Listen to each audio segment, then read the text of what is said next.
Hey everybody, it's Prince's Friend, and we are back with another awesome review for you. We were kind of away last week, but we are back, and I'm going to try and get the one that I had planned for last week, as well as another out this week, but we'll see what happens.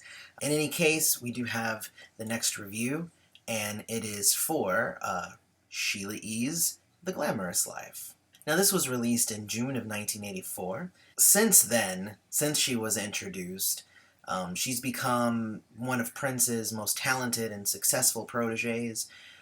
She was actually raised in Latin music. She was the daughter of Pete Escovedo, who played in a bunch of clubs while she was growing up. She's most known for her playing of the timbales, but she is actually a master of all percussion. And if you go to her website, it is Sheila E, world famous drummer, which I think is pretty accurate. Prince produced her record under the moniker of the Star Company, which was the same company that he did the Times albums through. According to the credits, he wrote only one of her songs, The Glamorous Life, and he co-wrote another one, but Sheila E. handled the rest. Which, if anybody had been kind of following things, it was kind of a big deal, because most of his other proteges, like The Time and Vanity 6 and Apollonia 6, he wrote everything and performed everything and just got them to come in and do vocals. However, those credits are slightly misleading for those who don't know how Prince operates, really. The album actually features Prince regulars giving some backups like Jill Jones and Brenda Bennett.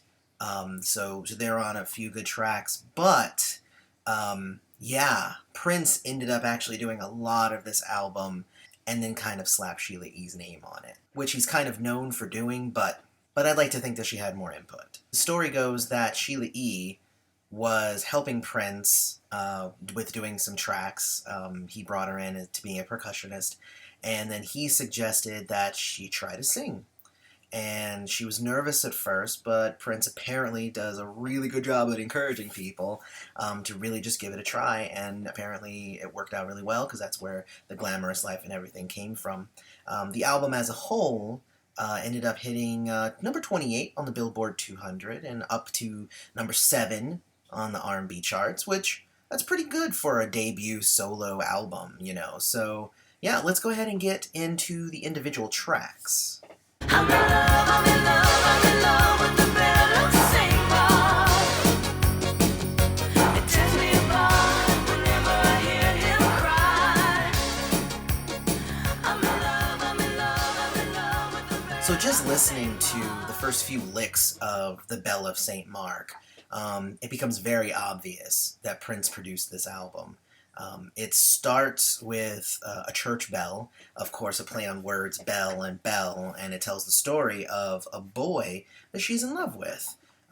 He's effeminate, he's been hurt by other women in his past, and he seems to have an older spirit than his age would belie. So I've always thought this song was actually about Prince, except for the last verse talking about how he was Parisian.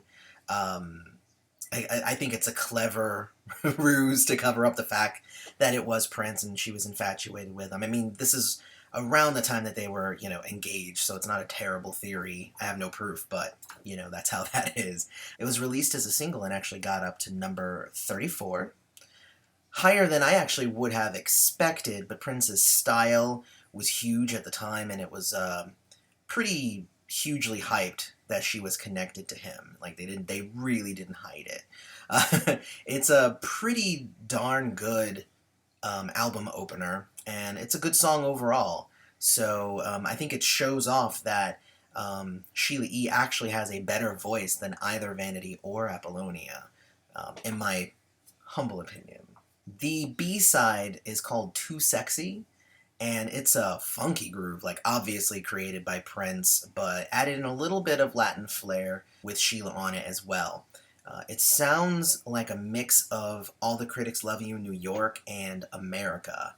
So I'll include a link, because it's up on YouTube, so I'll include a link so that you can go check that song out, but I like it a lot, and it's a good mix.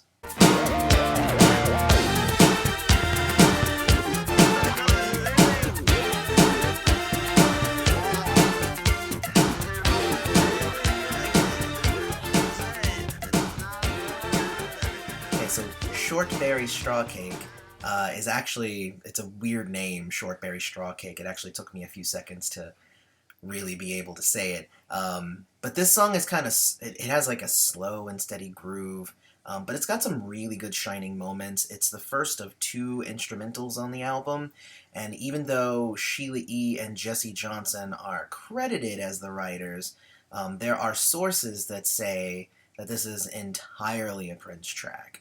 Obviously, that flies in the face of, you know, what I said about, hey, Sheila E. did most of the stuff, but, you know, that's just how it is.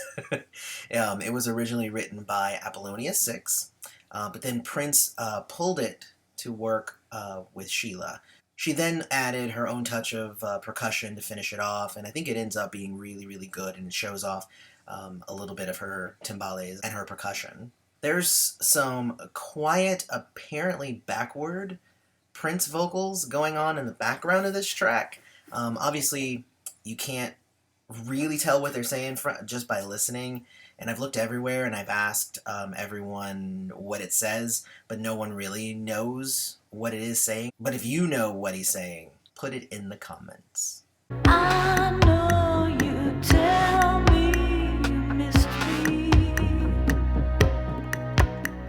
and I want to make love to you.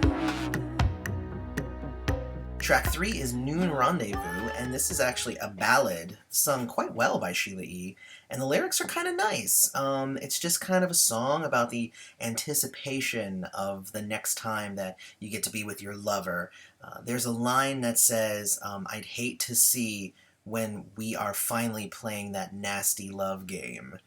Meaning this is like that first rush of emotion when everything is exciting, but you don't quite know if you're in love yet.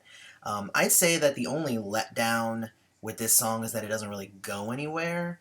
It's sweet, I mean, like sweet, sweet, sweet. But it doesn't climb, it doesn't explore new sounds, it doesn't go anywhere, it just kind of sits there with the same melody the whole time through. So it's worth a listen.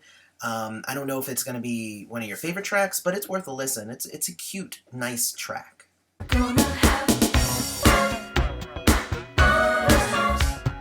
make a loud noise.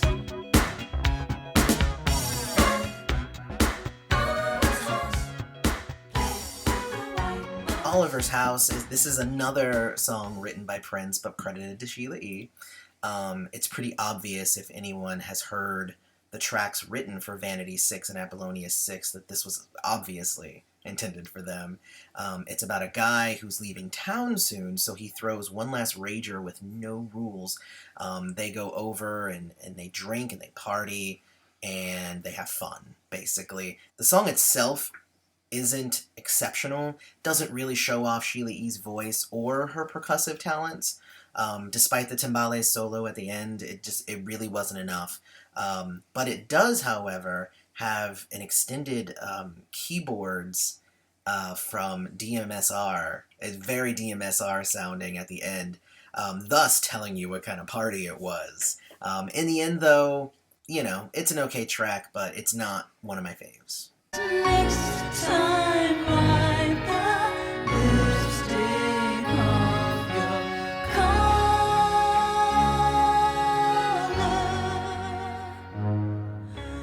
You don't have Okay, so next time, Wipe the Lipstick Off. This track actually suffers from the same issues as Oliver's House.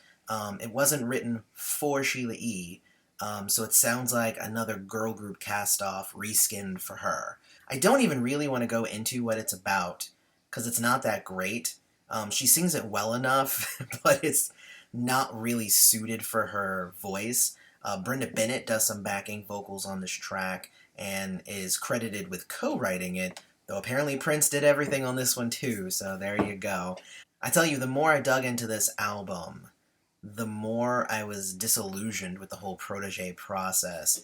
I've said it before, it's kind of a dickish thing to do, and this is not something that I even knew that Prince did before I started this project, the Purple Project here. You know, especially if you're doing it with somebody as already talented as Sheila E. is.